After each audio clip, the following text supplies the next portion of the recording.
Viva Voz, com Vera Magalhães.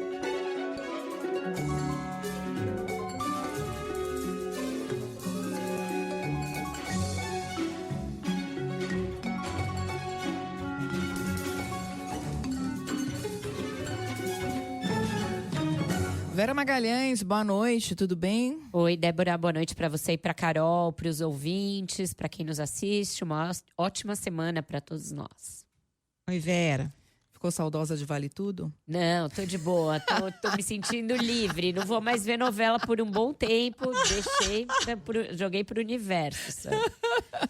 Vamos ver. Não vou ver. Pode Vera anotar. foi dar uma voltinha no Copacabana Palace. Nem Beleza Fatal 2? Semana. Ah, bom, isso aí se rolar ainda demora, mas agora eu tô fazendo um período free novela. Eu já tô ansiosa por Três Graças. Vamos dar conta do nosso serviço aqui, que não é pouco.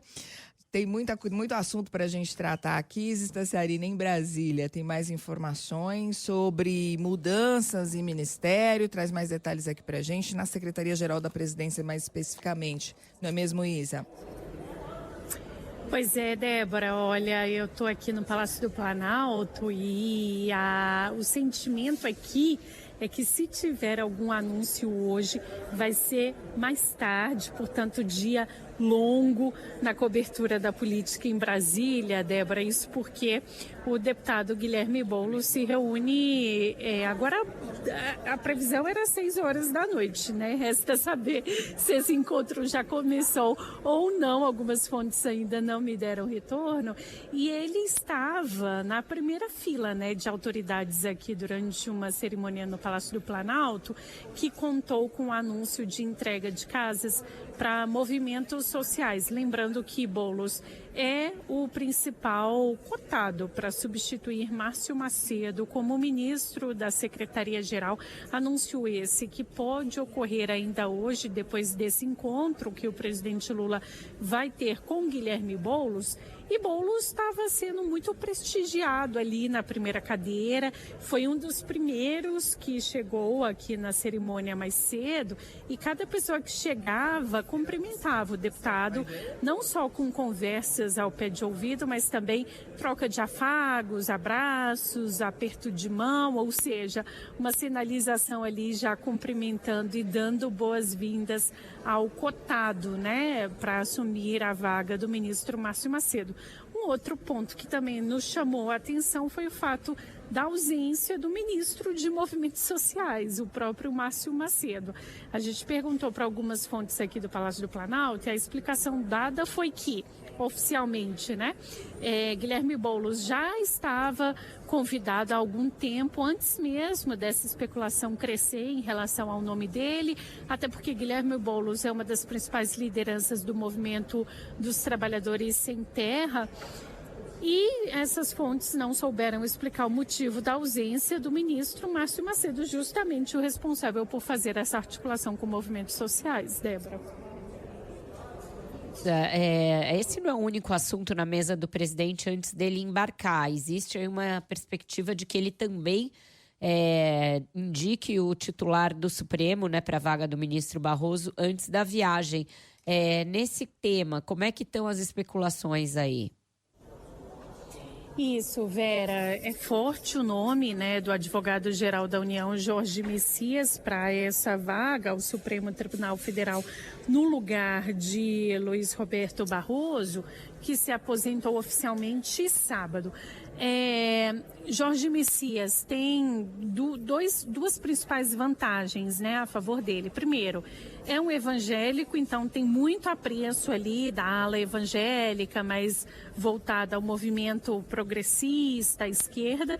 E um outro fator é que ele tem muito apoio da ala dentro do PT, uma ala importante do partido do presidente Lula, além, é claro, de ser um dos principais aliados do presidente, um dos homens, né, mais fiéis ao presidente Lula. O segundo cotado é o senador Rodrigo Pacheco, que tem a bênção do presidente do Congresso, Davi Alcolumbre. Inclusive, tem uma expectativa de uma reunião desde a semana passada entre Lula e Alcolumbre.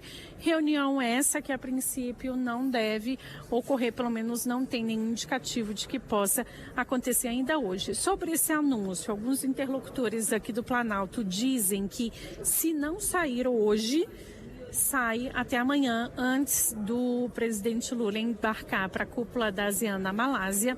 Lembrando que a viagem dele está prevista para amanhã às 11 horas da manhã. Portanto, dia longo hoje aqui, vai até mais tarde com todas essas articulações. É com vocês.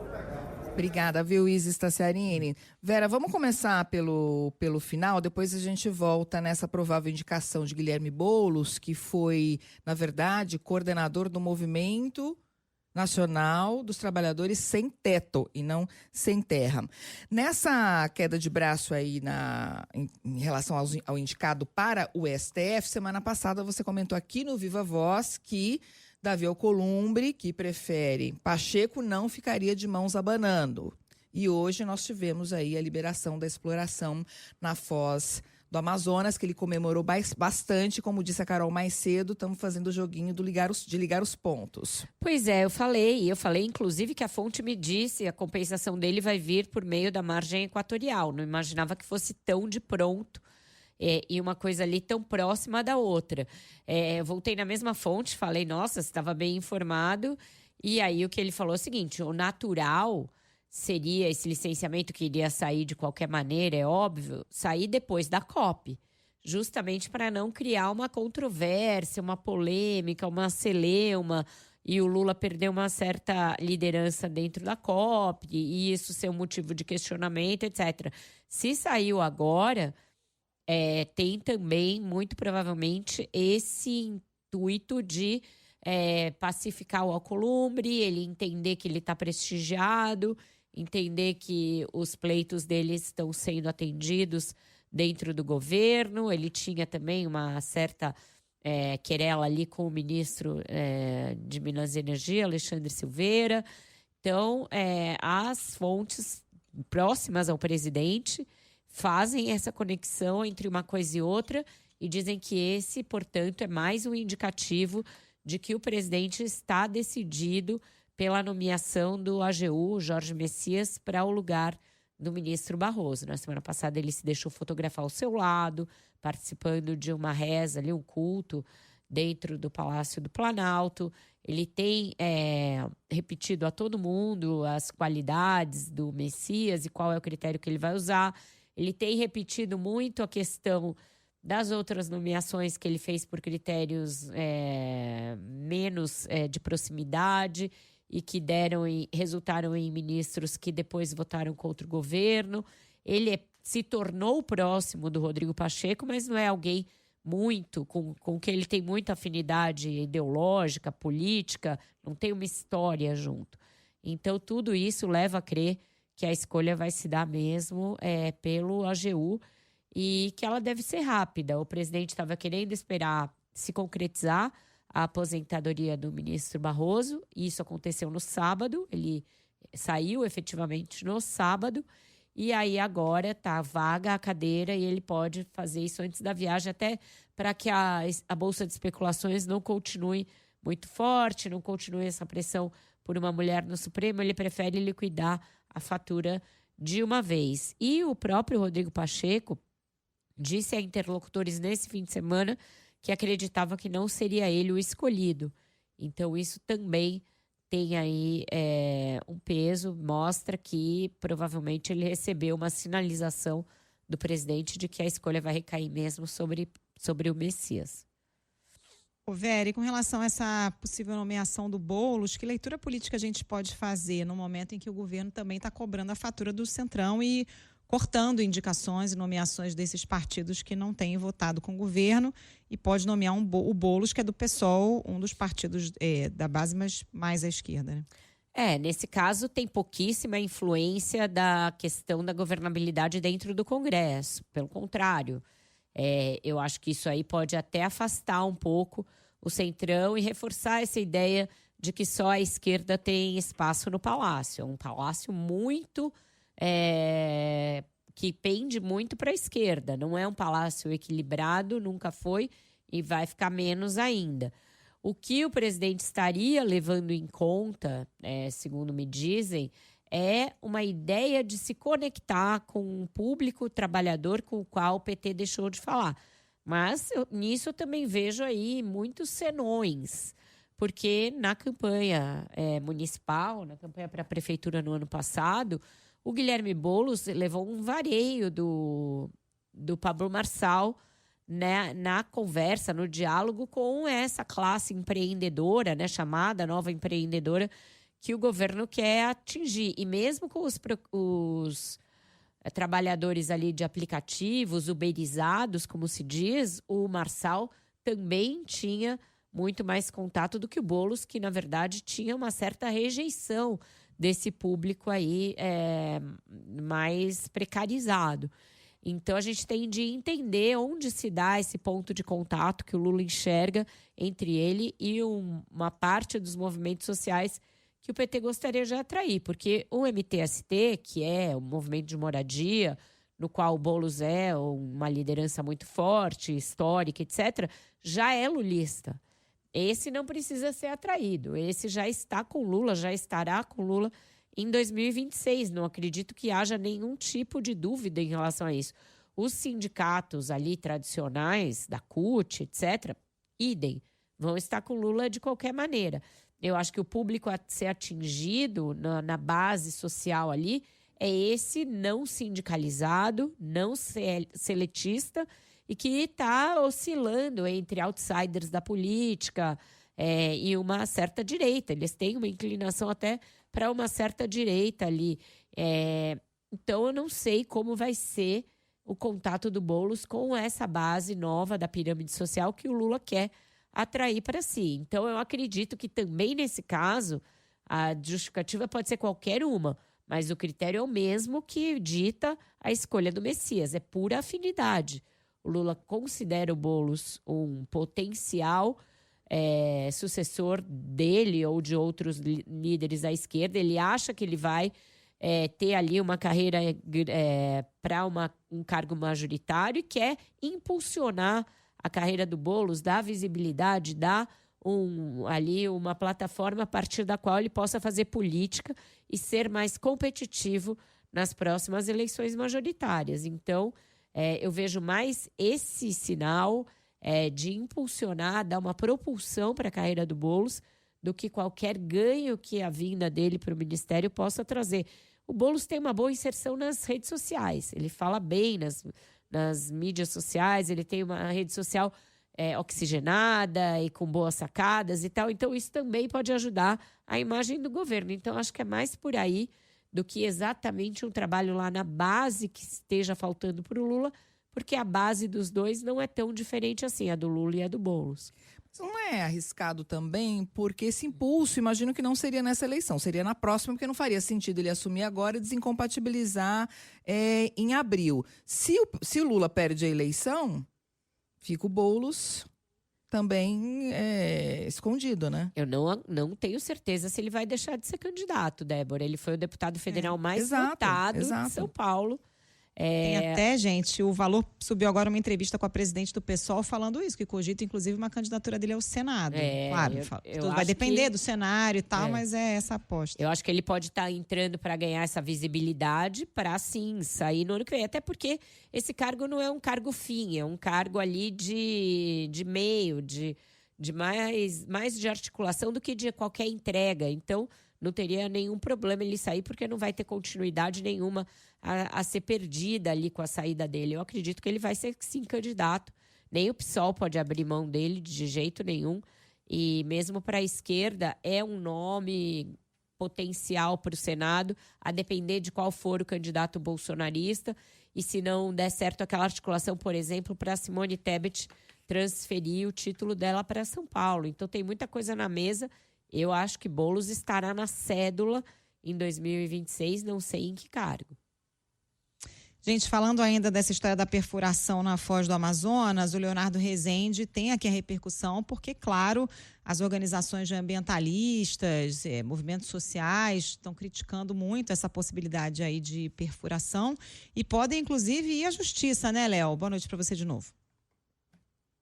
Isso, Carol. Boa noite a você, a Vera, a Débora e aos ouvintes. E eles prometem aí até o fim da semana entrar com uma ação na justiça conjunta, né, contra essa liberação do IBAMA, né, para que a Petrobras explore a margem equatorial. Esse documento vai questionar os próprios critérios do licenciamento, que, segundo ambientalistas, cumpre exigências defasadas e não garantem também a preservação ambiental da região. E aí uma das questões é o fator das fortes correntezas no local, um cenário muito diferente do que acontece no oceano e que a Petrobras nunca lidou antes. Eu conversei também com o Márcio Astrini, secretário executivo do Observatório do Clima.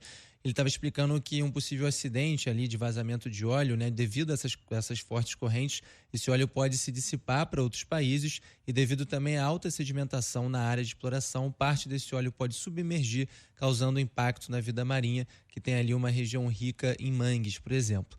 A emissão também da licença ocorre a 20 dias da realização da COP30 em Belém, como a Vera também já trouxe, o que ambientalistas estão chamando de autossabotagem do Brasil para a própria Conferência do Clima, já quem é a favor defende que essa possível prospecção na região asseguraria a soberania energética do Brasil.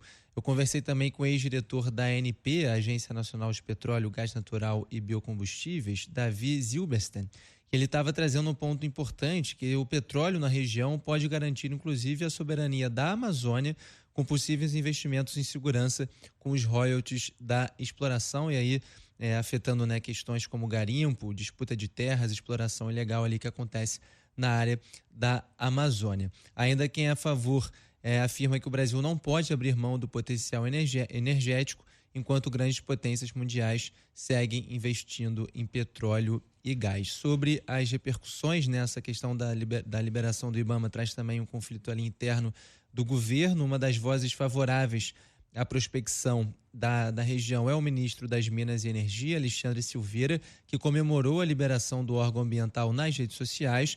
Ele afirmou que a margem equatorial representa o futuro da soberania energética e ainda agradeceu o excelente trabalho, nas palavras dele, da ministra do Meio Ambiente, Marina Silva, pelo cumprimento das normas ambientais. Marina, no entanto, até então, né, uma voz importante contra a atuação da Petrobras no governo federal, ainda não se manifestou, assim também como o próprio Ministério do Meio Ambiente. Carol, Vera e Débora. Obrigada, Léo. O silêncio da Marina que diz tudo, né, gente? Foi derrotada Exato, aí, né? Exato, Carol. Nem ela, nem o presidente do IBAMA falaram nada.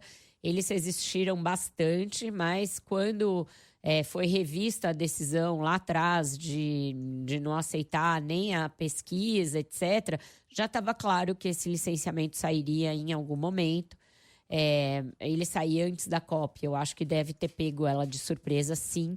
É um baque para ela, é um baque para o André Correia do Lago, que vai ter de ciceronear todas as delegações, tendo de explicar isso a todo momento, explicar a todo tempo na COP. Eu acho que pode enfraquecer, inclusive, a declaração final da COP, porque como que o Brasil vai querer liderar um compromisso do qual os Estados Unidos já saíram, tendo essa contradição interna tão forte, porque todos os indicativos da ciência e dos ambientalistas vão no sentido de que você não pode abrir novas fronteiras de exploração de combustível fóssil quando você tem uma tarefa de limitar o aquecimento do planeta a 1,5 grau e ela já parece impossível com os parâmetros que a gente tem hoje.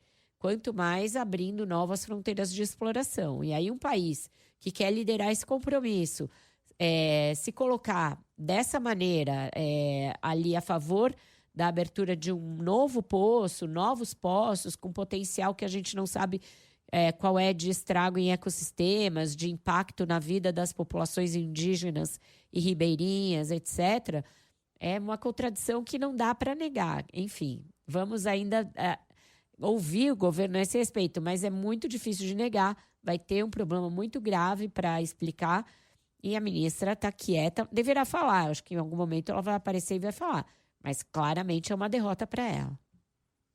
Vamos fazer um intervalo? Na sequência tem Repórter CBN.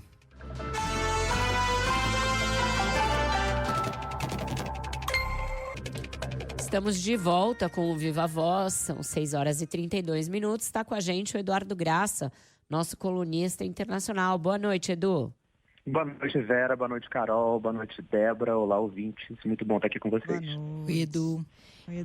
Edu, a semana já começa com turbulências aqui no continente, porque o presidente Donald Trump, depois de fazer ameaças ali de intervenção militar na Venezuela, passou a ameaçar também a Colômbia. Ele disse que o presidente Gustavo Petro é um líder do tráfico de drogas e que se ele não acabar com a produção da cocaína na Colômbia, ele, Trump, ou eles, Estados Unidos, vão fazê-lo. Isso aumenta em muito a tensão aqui na região e a gente sabe que os Estados Unidos estão com a maior presença militar na região do Caribe para baixo desde a invasão ali do Panamá em 89. O que a Casa Branca quer com isso e quais os riscos reais de um conflito aqui no nosso continente? Pois é, por enquanto, Vera, parece um pouco que é uma pressão psicológica, assim como ele fez ali estava fazendo ali com a vizinha Venezuela, fazendo com o governo de esquerda do Gustavo Petro, que é um governo que está muito impopular. E as respostas do Petro a esse ataque da Casa Branca, do Donald Trump, imagina exatamente quais elas estão sendo. Estão sendo pela via da soberania, dizendo que ninguém vai atacar a Colômbia. Ele recomendou até ao Donald Trump, para entender melhor a Colômbia, que ele leia 100 Anos de Solidão, do Gabriel Garcia Marques.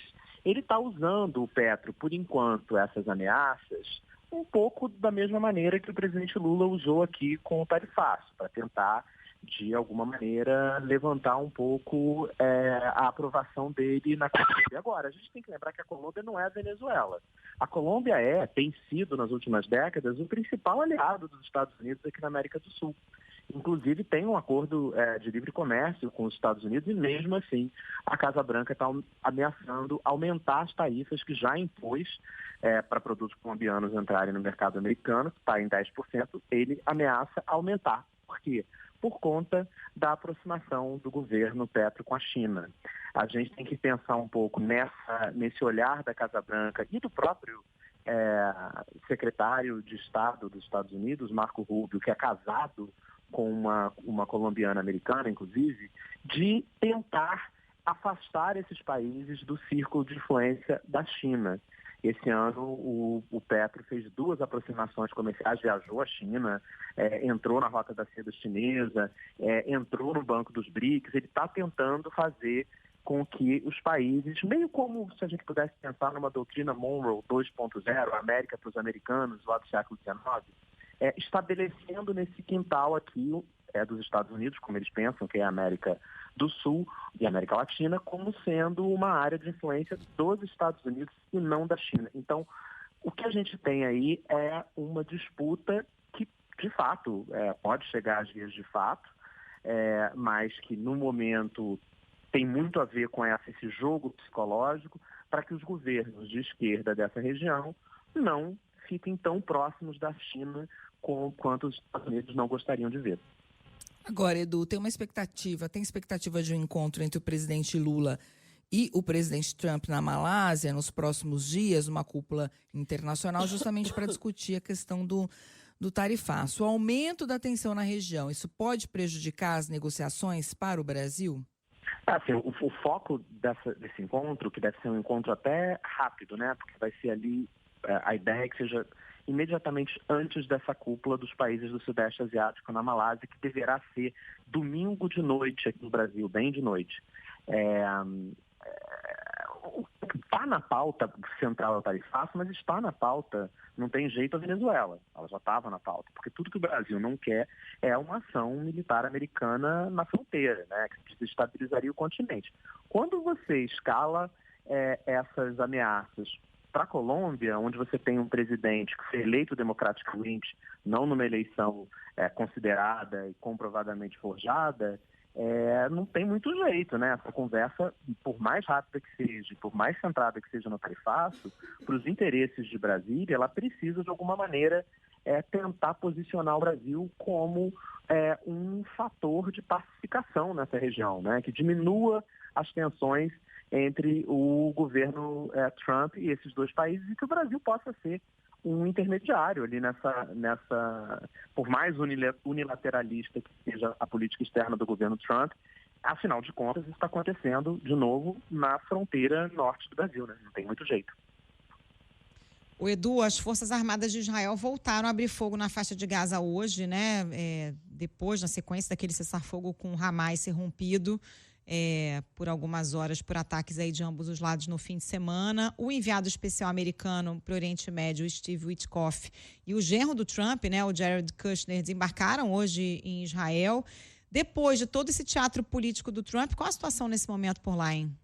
Eu acho que a palavra que representa melhor o que está acontecendo lá é fragilidade, né? A fragilidade desse cessar-fogo que foi vendido pelo Trump como o fim da guerra. A gente tratou dele aqui mesmo há 10 dias, né? Quando ele foi anunciado.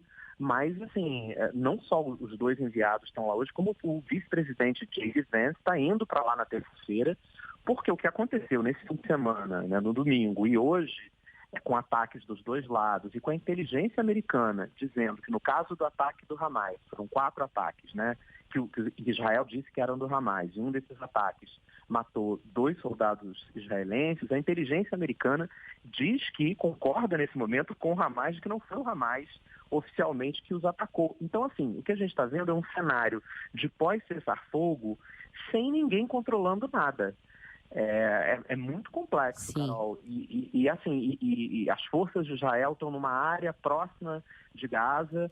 A gente tem relatos, como os jornalistas internacionais não podem entrar ainda no claro, a gente tem os relatos dos heróis que estão lá, locais, cobrindo nossos colegas o que está acontecendo. A gente tem relatos de que você tem situações tipo de execuções sumárias de pessoas militantes ali que eram considerados pró-Israel por grupos que se dizem do Hamas. O Hamas diz que esses grupos não são. Enfim, é uma completa anarquia, mais ainda do que a gente via antes.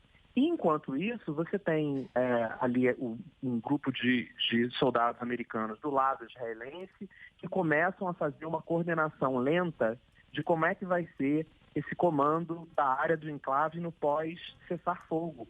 Mas, assim, convenhamos, isso tinha que ter sido feito antes. Fica parecendo um pouco, muito mal comparando, que são, né, um número enorme de mortos, foram mais 44 palestinos mortos, segundo o Ministério da Saúde do enclave nesse fim de semana, mas mal comparando, parece obra inaugurada que não está ainda pronta. Então, assim, você faz o cessar-fogo sem qualquer tipo de controle. Imagina a loucura, que já era, né, uma insanidade, mas imagina como ficou agora com a saída dos soldados israelenses e a entrada do Hamas sem muito controle. Sim. Eduardo Graça com a gente toda segunda-feira. Obrigada por hoje, Edu. Obrigado, um beijo, até logo. Valeu, Até. Edu. Tchau. A gente faz mais um rápido intervalo e volta já já. A gente vai entrevistar o ministro de Minas e Energia, Alexandre Silveira, sobre o assunto do dia, que é a liberação do licenciamento na Foz do Amazonas. Até já.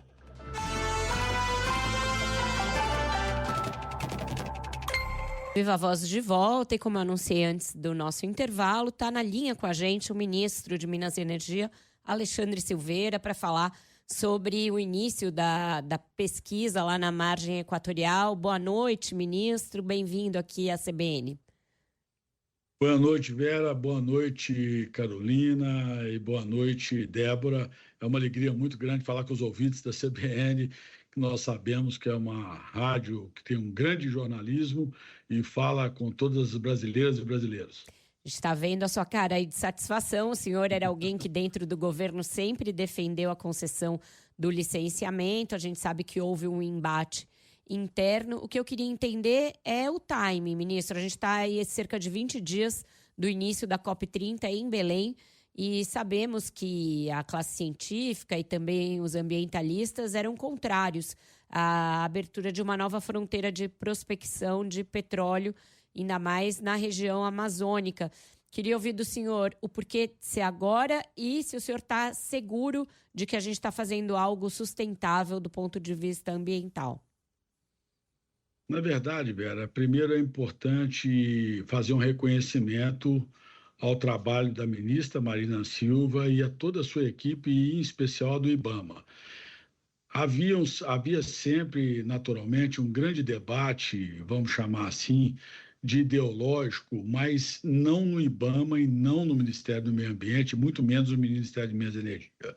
O que o IBAMA fez foi pedir à Petrobras sempre os estudos complementares que eram fundamentais para que a gente fizesse essa etapa das pesquisas de forma exatamente sustentável, de forma segura, sabendo e levando em consideração que a Petrobras é uma das empresas que faz essa exploração de forma mais segura no mundo.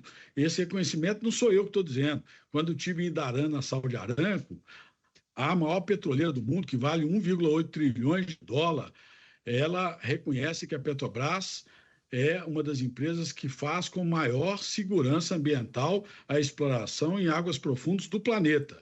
E o IBAMA, naturalmente, pediu documentos complementares, como a construção do novo centro de reabilitação e despetrolização da fauna lá, que era importante para dar segurança.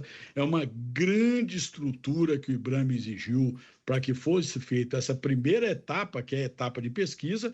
Eu estou completamente seguro, até porque o motivo de comemoração não é o fato de ter apenas saído a licença ambiental para as pesquisas. A comemoração é porque isso garante soberania e segurança energética ao Brasil. Nós teríamos um declínio forte a partir de 2029 na produção de petróleo nacional, que colocaria em risco a soberania do país, fora a questão fiscal, porque nós estamos falando em 304 bilhões de reais em investimentos no norte e nordeste brasileiro, que é a margem equatorial, e eu quero fazer também uma constatação: nós não estamos falando em bacia amazônica ou em Foz do Amazonas, nós estamos falando em 159 quilômetros do Oiapoque, 500 quilômetros da Foz do Amazonas. Então, esse nome Foz do Amazonas foi um nome de batismo dado em 2013 pela Agência Nacional de Petróleo, quando a ministra, então, Isabela, e o ministro Lobão assinaram a autorização para leilão desse bloco, que agora se torna uma grande expectativa de nós acharmos uma das maiores fronteiras do mundo, porque está na mesma região geológica da Namíbia, do encontro sedimentar da Namíbia, e já na Guiana ali, explorando com grande sucesso, inclusive as empresas americanas, com grande sucesso e grandes achados minerais naquela região.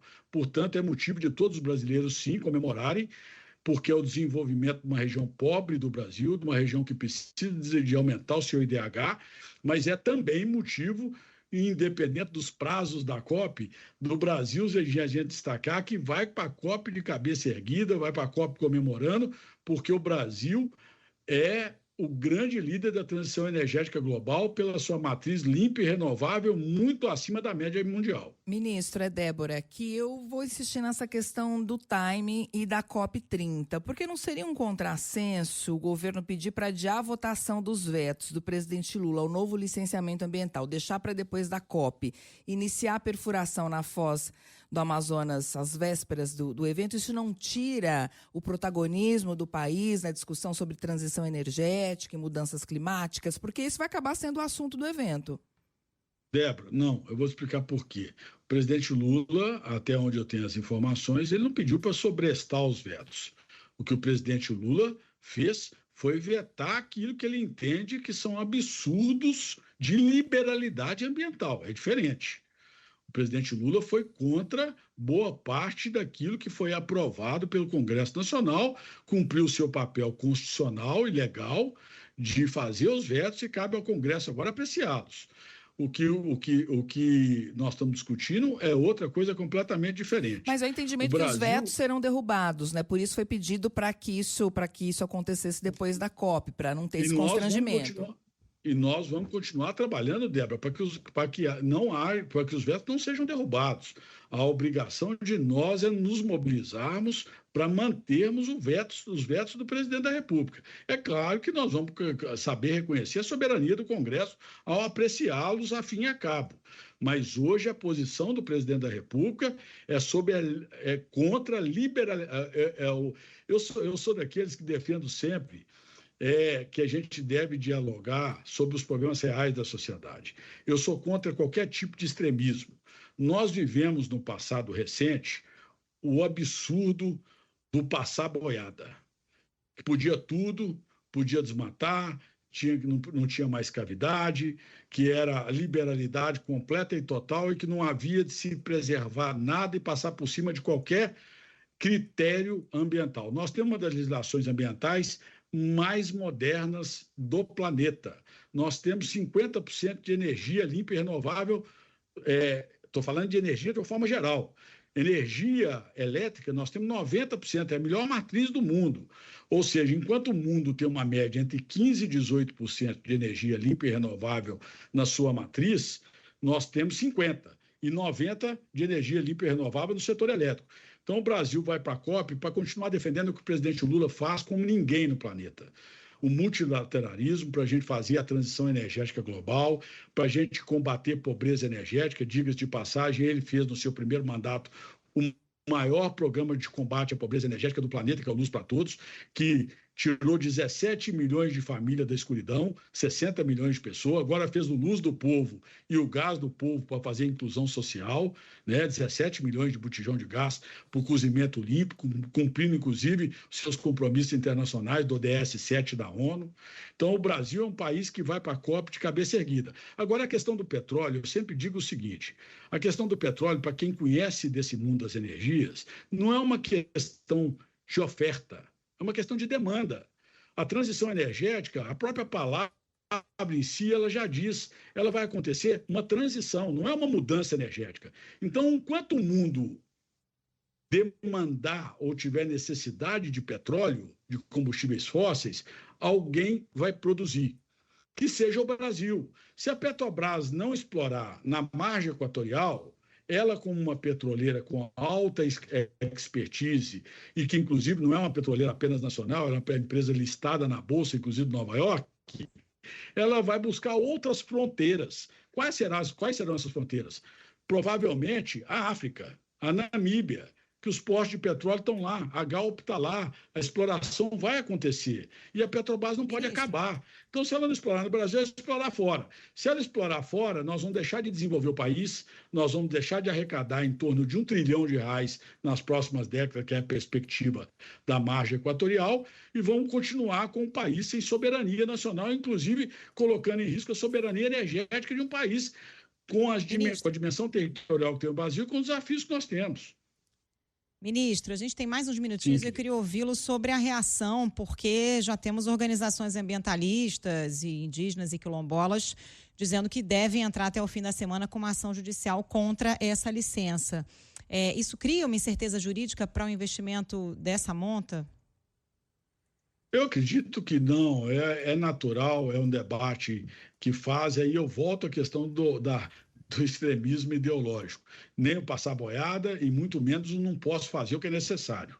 A exploração da margem equatorial é uma necessidade de soberania energética do país. Nós ainda demandamos por divisas para combater miséria, fome, desigualdade, para construir o país que nós todos queremos, e, em especial, trabalha e com muita dedicação o presidente Lula, que é um país mais próspero com inclusão. Para a gente fazer isso, a gente precisa arrecadar, a gente precisa de continuar investindo em transição energética. O Brasil é o paraíso dos biocombustíveis no mundo. Ninguém tem 30% de etanol na sua matriz. Ninguém tem 15% de biodiesel misturado no diesel fóssil. Ninguém aprovou a lei do combustível do futuro para descarbonizar o setor aéreo a partir de 27 com o SAF, como combustível sustentável de aviação. O Brasil, para quem conhece essas políticas, sabe que nós vamos plantar 180 mil hectares de macaúba para fazer biorrefinaria no sul da Bahia, no semiárido brasileiro, investindo em transição energética. Então, nós podemos sim nos orgulhar de ser o país da nova economia, que é a economia verde, sem abrir mão das necessidades de fazer o crescimento nacional e, consequentemente, gerar divisas para poder combater diferenças e desigualdades sociais, ainda, infelizmente, muito latentes na nossa sociedade. Ministro, para a gente fechar, a gente só tem mais 2 minutinhos. O senhor e o presidente do Senado, Davi Alcolumbre, tiveram alguns entreveros aí no passado, embora os dois sejam defensores dessa abertura da prospecção ali na margem equatorial. Esse anúncio feito hoje, às vésperas do presidente designar o novo ministro do Supremo, e esse ministro do Supremo com toda a possibilidade de ser o advogado-geral da União, seu colega de ministério, Jorge Messias. Esse anúncio também tem o condão de agradar o Davi Alcolumbre, por ele ser um dos grandes defensores dessa extração? Naturalmente, o presidente do Congresso Nacional, por quem eu nutro respeito institucional mais absoluto, deve estar comemorando, porque vai levar prosperidade, vai levar divisas, vai gerar emprego numa região que ele conhece bem e representa com tanta dedicação no Congresso Nacional, que é o Amapá, e toda a região que vai do Amapá até o Rio Grande do Norte, que precisa desses recursos. Agora, nada tem a ver com a questão do Supremo Tribunal Federal, que, inclusive, eu sou daqueles que defendo que é um cargo extremamente relevante, da alta corte do país, que é de exclusiva escolha do presidente da República, que deve fazê-lo conforme a sua consciência e submeter naturalmente a aprovação do Senado da República. E eu acho que deve ser respeitado o presidente Lula nessa sua autonomia, que é das mais sagradas, que é escolher os ministros da Suprema Corte. E o senhor, como mineiro, não vai ficar em cima do muro. O senhor é a favor do seu conterrâneo Rodrigo Pacheco ou do seu colega Jorge Messias? Hoje eu ocupo uma posição, Vera, e acredite no que eu vou dizer, não é a questão de ser em cima do muro. Por mais que a gente tenha as nossas preferências pessoais, eu devo respeito ao presidente Lula. E eu compreendo que o presidente Lula tem a sua sagrado direito de, conforme a sua consciência, a sua alma e a sua história, escolher aquele que ele entender que vai representar melhor o Brasil na Suprema Corte. Perfeito, muito obrigada. Esse foi o ministro de Minas e Energia, Alexandre Silveira, falando com a gente aqui no Viva Voz. Obrigada, ministro. Volte sempre. Obrigado a todos. Obrigado a todas. Boa noite, ministro. É isso, ficamos por aqui, meninas? Até amanhã. Amanhã tem mais Viva Voz a partir das 6. Esperamos você, Vera. Combinado. Beijo. Boa terceira hora para vocês e até mais. Tchau, tchau. Beijo, Vera.